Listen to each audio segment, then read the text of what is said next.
Selamat sahabat anak-anak, bertemu kembali dengan Ibu Isti Indartanti.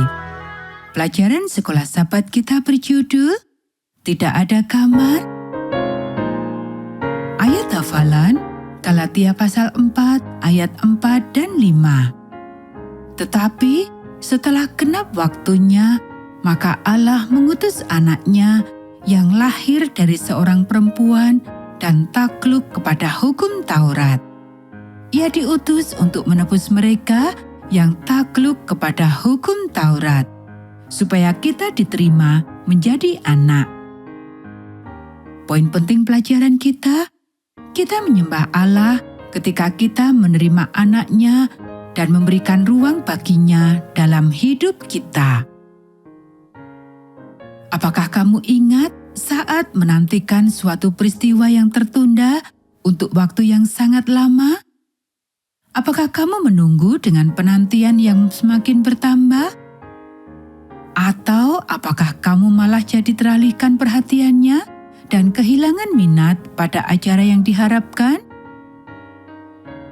Mari kita melakukan perjalanan kembali ke masa lalu, ke awal sejarah dunia kita, ketika Tuhan menciptakan manusia pertama. Adam dan Hawa diciptakan menurut gambar dan rupa Allah, dengan kebebasan untuk memilih antara yang baik dan yang jahat. Sayangnya, orang tua pertama kita memilih untuk mendengarkan si penggoda yang membuat mereka tidak mempercayai peringatan Tuhan dan tidak mematuhi perintahnya. Akibat dari dosa mereka sangat menghancurkan seluruh umat manusia. Dosa menyebabkan terpisahnya manusia dari hadirat Allah dan membawa kehancuran dan kematian.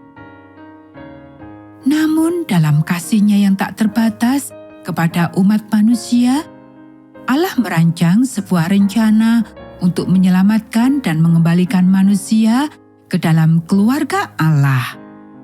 Sang Pencipta sendiri memilih secara sukarela untuk datang ke dunia yang telah tercemar dosa ini dan mengorbankan nyawanya agar manusia dapat sekali lagi dipersatukan kembali dengan keluarga Allah.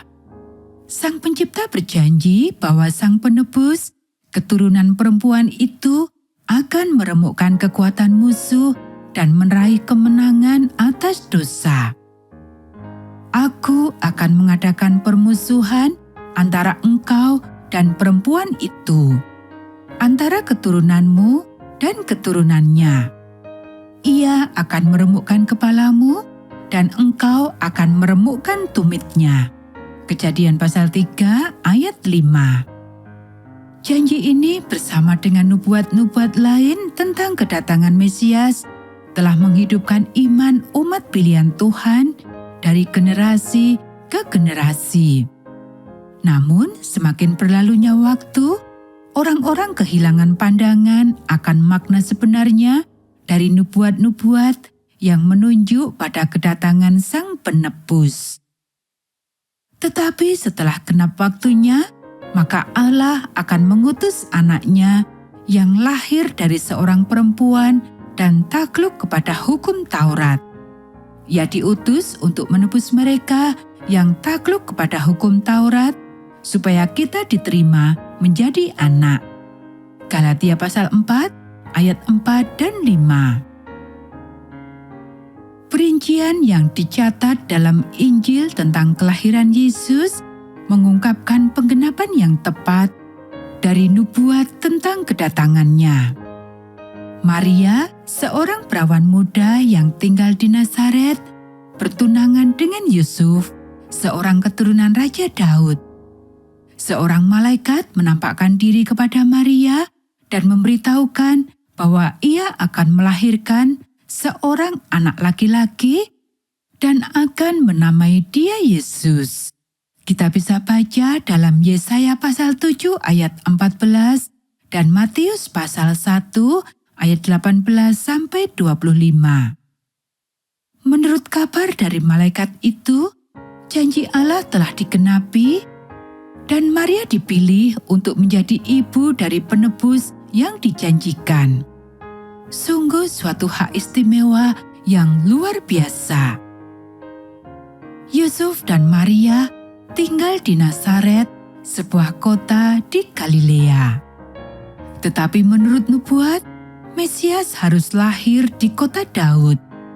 Kita bisa lihat dalam Mika pasal 5 ayat 2. Dan kemudian sesuatu yang ajaib terjadi sehingga nubuat-nubuat itu digenapi. Pada waktu itu, Kaisar Agustus mengeluarkan perintah supaya diadakan sensus di seluruh wilayah Romawi. Kita bisa baca dalam kitab Lukas pasal 2 ayat 1. Dan setiap orang pergi ke kampung halamannya masing-masing untuk mendaftar. Demikian juga Yusuf berangkat dari kota Nazaret di Galilea ke Yudea ke Bethlehem, kota Daud, karena ia berasal dari keluarga dan keturunan Daud. Ia pergi ke sana untuk mendaftarkan diri bersama Maria yang telah bertunangan dengan Yusuf dan sedang mengandung. Ketika mereka berada di sana, tibalah waktunya bagi bayi itu untuk dilahirkan, dan ia melahirkan anak sulungnya, seorang anak laki-laki. Ia membungkusnya dengan lampin dan membaringkannya di dalam palungan, karena tidak ada tempat menginap bagi mereka. Kita bisa baca dalam ayat 3-7. Satu-satunya tempat yang mereka temukan untuk menginap adalah sebuah kandang. Di sanalah, di kandang itulah, peristiwa yang paling penting ini terjadi sebagai penggenapan nubuat. Bukankah menyedihkan bahwa umat pilihan Allah yang telah menantikan kedatangannya selama ribuan tahun tidak mengetahui waktu kedatangannya dan tidak siap untuk menyambut penebus mereka? Ia datang kepada milik kepunyaannya, tetapi orang-orang kepunyaannya itu tidak menerimanya. Yohanes pasal 1 ayat 11.